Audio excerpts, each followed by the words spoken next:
Hello बच्चों, हम लोग सिविक्स में पढ़ रहे थे संघवाद।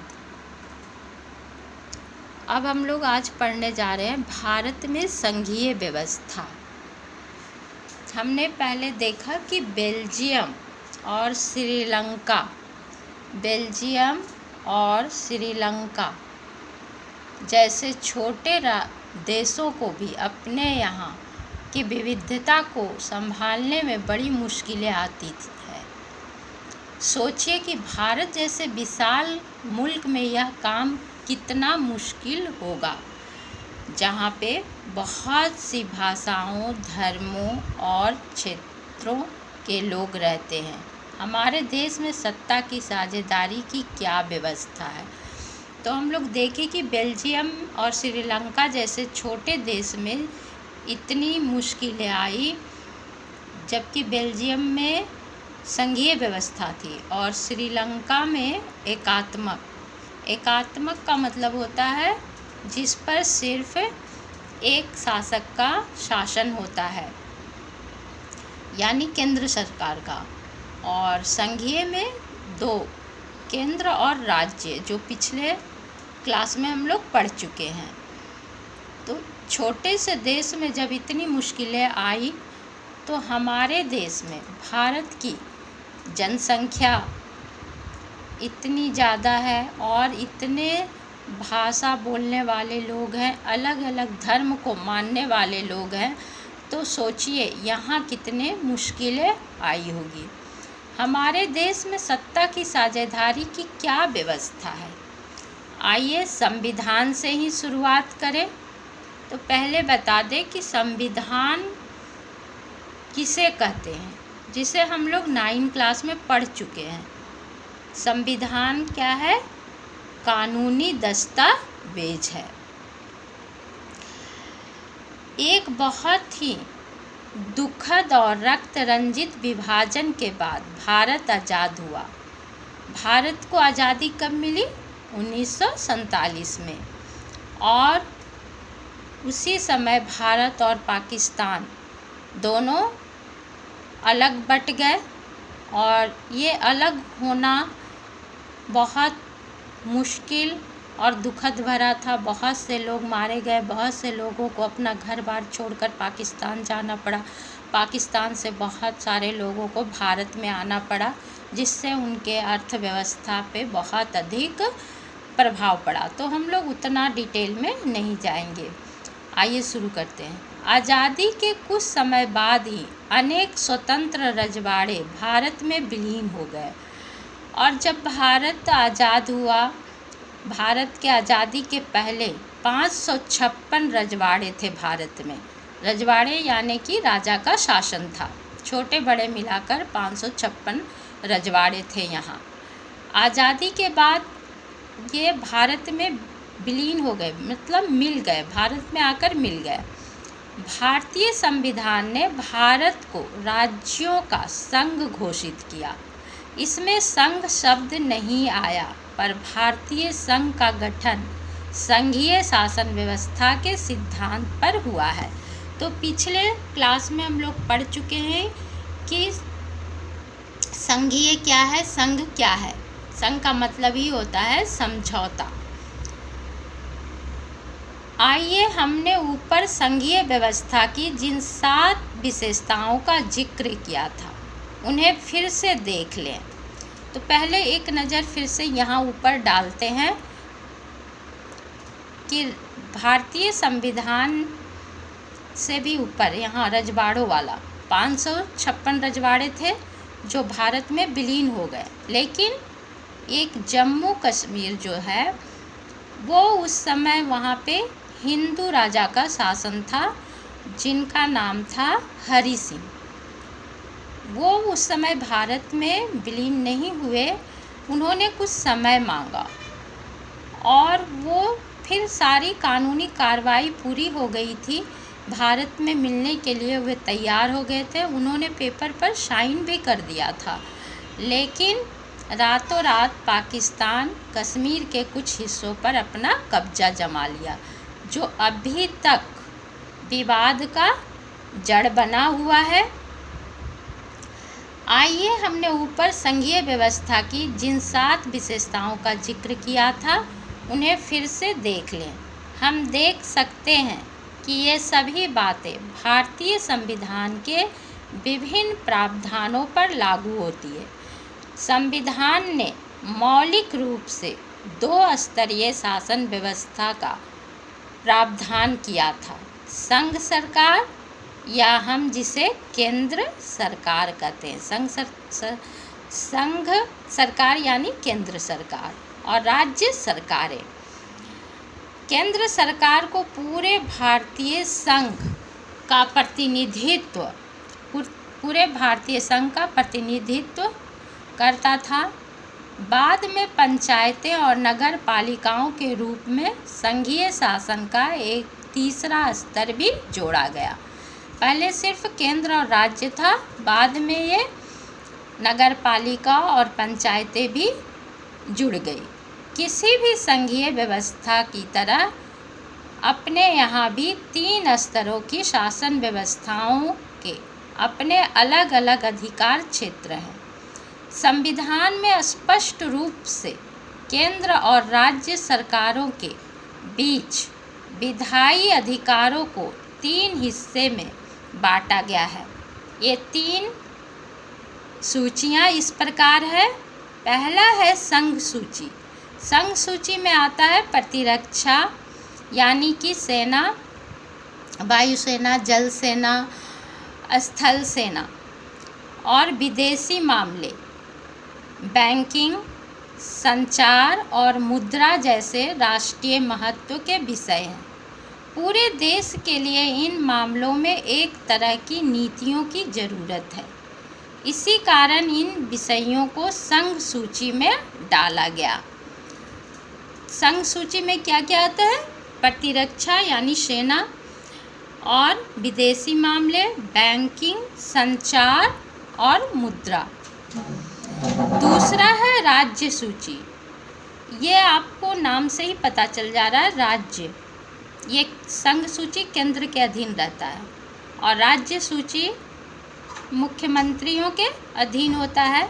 इसमें है पुलिस, व्यापार, वाणिज्य, कृषि और सिंचाई जैसे प्रांतीय और स्थानीय महत्व के विषय हैं। राज्य सूची में वर्णित विषयों के बारे में सिर्फ राज्य सरकार ही कानून बना सकती है। अब तीसरा है समवर्ती सूची। इस समवर्ती सूची में केंद्र और राज्य दोनों का अधिकार होता है इस पर। इसमें है शिक्षा, वन, मजदूर, संघ, विवाह, गोद लेना और उत्तराधिकार जैसे ये विषय हैं जो केंद्र के साथ राज्य सरकारों की साझी दिलचस्पी में आते हैं। तो समझ गए बच्चे आप कि संघ सूची में क्या आता है? प्रतिरक्षा यानी कि सेना, जल सेना, वायुसेना, स्थल सेना, और विदेशी मामले, बैंकिंग, संचार और मुद्रा। दूसरा है राज्य सूची। इसमें पुलिस, व्यापार, वाणिज्य, कृषि और सिंचाई। तीसरा है समवर्ती सूची। इस पे दोनों का अधिकार होता है, केंद्र और राज्य का।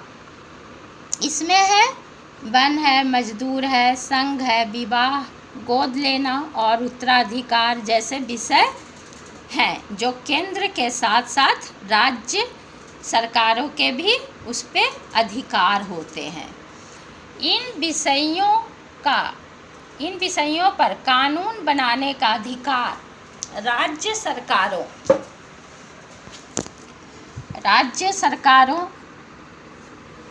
और केंद्र सरकार दोनों को ही है।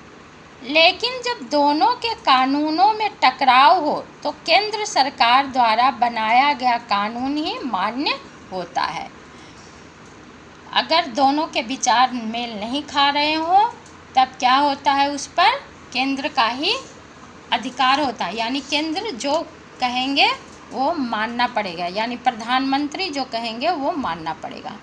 यहाँ एक सवाल यह उठता है कि जो विषय इनमें से किसी सूची में नहीं आते हैं उसका क्या होता है? जैसे कि कंप्यूटर सॉफ्टवेयर जैसे विषय किसके अधिकार क्षेत्र में रहे, क्योंकि जब संविधान लिखा जा रहा था तो ये उस समय कंप्यूटर जैसे विषय नहीं थे। बाद में तो उसमें पर्यावरण भी जुड़ा है, पर्यावरण का संरक्षण, तो ये विषय जो बाद में आते गए ये किस क्षेत्र में आएंगे। तो हमारे संविधान के अनुसार बाकी बचे विषय केंद्र सरकार के अधिकार क्षेत्र में चले जाते हैं। समझ में आ रहा है ना बच्चों? जो बाद में आए हैं जैसे कंप्यूटर सॉफ्टवेयर, प्रदूषण और भी बहुत कुछ आए हैं बच्चों, उन्हें किस क्षेत्र में रखा जाए, संघ सूची, राज्य सूची या समवर्ती सूची। तो इसको कहा गया कि जो बाद में संविधान बनने के बाद आए हैं इनको केंद्र सरकार के अधिकार क्षेत्र में डाल देना चाहिए या चले जाते हैं। हमने ऊपर देखा कि सबको साथ लेकर चलने की नीति मानकर बनी अधिकतर बड़ी संघीय व्यवस्थाओं में साथी इकाइयों को बराबर अधिकार नहीं मिलते। भारतीय संघ के सारे राज्यों को भी बराबर अधिकार नहीं है। कुछ राज्यों को विशेष दर्जा प्राप्त है, जैसे भारत में जम्मू कश्मीर एकमात्र ऐसा राज्य है जिसका अपना संविधान है तो भारत का हिस्सा, लेकिन उसका अपना संविधान है। ये पहले की बात है, मतलब जब 370 का कानून था वहाँ, अभी तो 370 का कानून हटा लिया गया है, तो उस संविधान में बहुत कुछ संशोधन किया गया है। जब ये 370 वाले कानून थे उस समय जम्मू कश्मीर एकमात्र ऐसा राज्य था जिसका अपना संविधान था, अपना झंडा था। वो भारत का हिस्सा है लेकिन उसका संविधान अलग था, झंडा अलग था। इस राज्य में विधानसभा की अनुमति के बगैर भारतीय संविधान के कई प्रावधानों को लागू नहीं किया जाता। इस राज्य के अस्थायी निवासियों के अतिरिक्त कोई भी भारतीय नागरिक यहाँ ज़मीन या मकान नहीं खरीद सकता। असल में भारत के कई अन्य प्रदेशों के लिए भी कुछ ऐसे ही विशेष प्रावधान किए गए हैं। भारतीय संघ की कई इकाइयों को बहुत ही कम अधिकार है, लेकिन जब से ये 370 हटा है अभी यहाँ पर बहुत कुछ बदल गया है। इस पे हम अभी ज़्यादा बात नहीं करेंगे, क्लास में बताएंगे। भारतीय संघ की कई इकाइयों को बहुत ही कम अधिकार हैं। ये वैसे छोटे इलाके हैं जो अपने आकार के चलते स्वतंत्र प्रांत नहीं बन सकते। इन्हें किसी मौजूदा प्रांत में विलीन करना भी संभव नहीं है। हम लोग जानते हैं कि भारत में कितने राज्य हैं बच्चों? भारत में 29 राज्य है तथा 7 केंद्र शासित राज्य है। केंद्र शासित मतलब केंद्र का अधिकार है। तो केंद्र शासित 7 राज्य कौन कौन से हैं? चंडीगढ़, लक्षद्वीप, दिल्ली है, दादरा और नगर हवेली, दमन और दीव, लक्षद्वीप, पांडुचेरी या पांडिचेरी जिसको बोलते हैं, चंडीगढ़ और दिल्ली। 29 हैं राज्य तथा 7 हैं केंद्र शासित राज्य, और इन्हें केंद्र शासित प्रदेश कहा जाता है। इन क्षेत्रों को राज्यों वाले अधिकार नहीं है।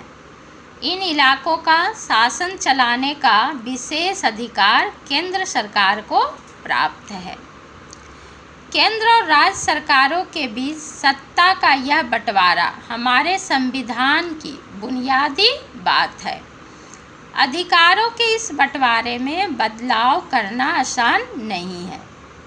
अकेले संसद इस व्यवस्था में बदलाव नहीं कर सकती। ऐसे किसी भी बदलाव को पहले संसद के दोनों सदनों में 2/3 बहुमत से मंजूर किया जाना होता है। दोनों सदन कौन कौन से? लोकसभा और राज्यसभा। फिर कम से कम आधे राज्यों की विधानसभाओं से उसे मंजूर करवाना होता है। संवैधानिक प्रावधानों और कानून के क्रियान्वयन की देखरेख में न्यायपालिका महत्वपूर्ण भूमिका निभाती है। जब राज्यसभा और लोकसभा यानी केंद्र और राज्य में जब कोई टकराव होती है तो उसका निपटारा कौन करता है? न्यायपालिका। शक्तियों के बंटवारे के संबंध में कोई विवाद होने की हालत में फैसला उच्च न्यायालय और सर्वोच्च न्यायालय में होता है। सरकार चलाने और अपनी जिम्मेदारियों का निर्वाह करने के लिए जरूरी राजस्व यानी कि टैक्स की उगाही के संबंध में केंद्र और राज्य सरकारों को कर लगाने और संसाधन जमा करने के अधिकार हैं।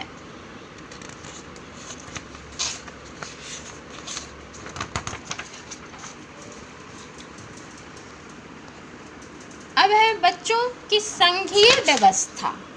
संघीय व्यवस्था कैसे चलती है? संघीय व्यवस्था के कारगर कामकाज के लिए संवैधानिक प्रावधान जरूरी है, पर इतना ही पर्याप्त नहीं है। अगर भारत में संघीय शासन व्यवस्था कारगर हुई है तो इसका कारण सिर्फ संवैधानिक प्रावधानों भर का होना नहीं है। भारत में संघीय व्यवस्था की सफलता का मुख्य श्रेय यहाँ की लोकतांत्रिक राजनीति के चरित्र को देना होगा। इसी से संघवाद की भावना, विविधता का आदर और संघ साथ रहने की इच्छा का हमारे देश के